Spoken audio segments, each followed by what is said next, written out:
Edward Chase Tolman is one of the three key figures of Neobehaviorism, a once dominant movement in psychology, largely characterized by a steadfast position against the study and even the mere mention of the term consciousness. Yet, what truly defined Tolman's career, far more than his Neobehaviorist label, was his tendency to question the status quo and stand behind his personal convictions, as well as the fact that, all round, Tolman was a solid guy.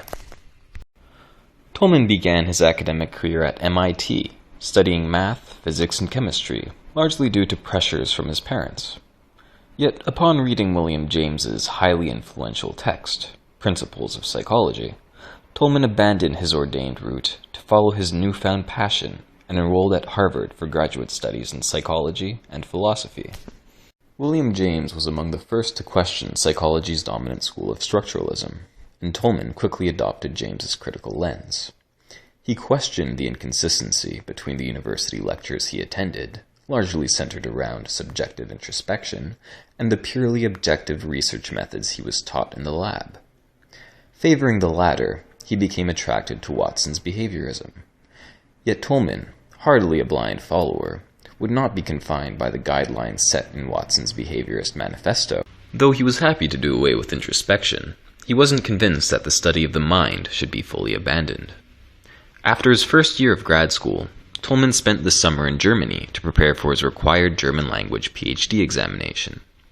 There, he spent a month studying with Kurt Kafka and became acquainted with Gestalt psychology, behaviorism's European rival. Tolman embraced the German school of psychology and returned to Germany in 1923 to learn more about it. Despite the fact that it involved the study of the mind, quite the behaviorist no-no, Tolman saw value in Gestalt research and would be undeterred by behaviorism's strict position against it.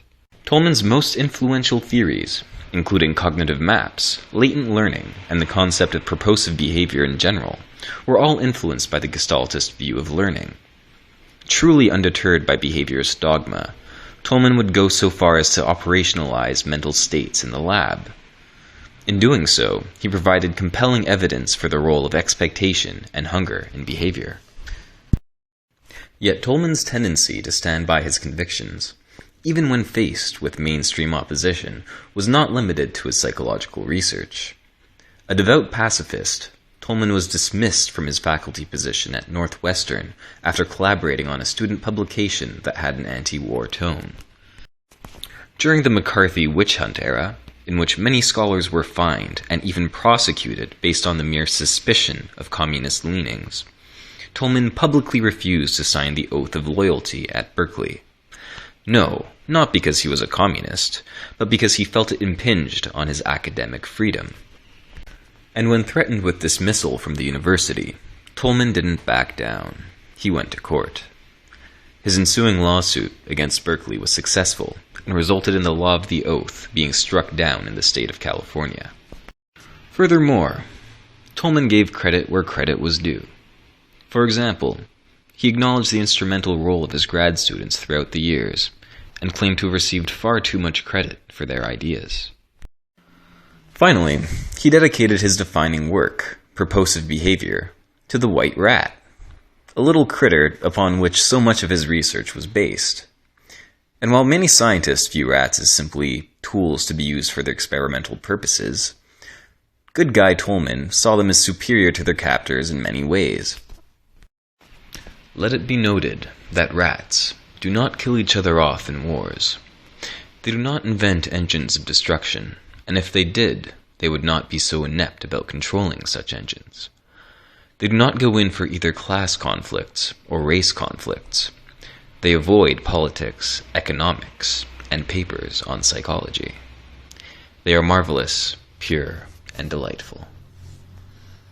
Though in its heyday, Skinner's radical behaviorism would overshadow Tolman's purposive behavior, Tolman's work is perhaps more relevant in today's psychology than that of any other behaviorist.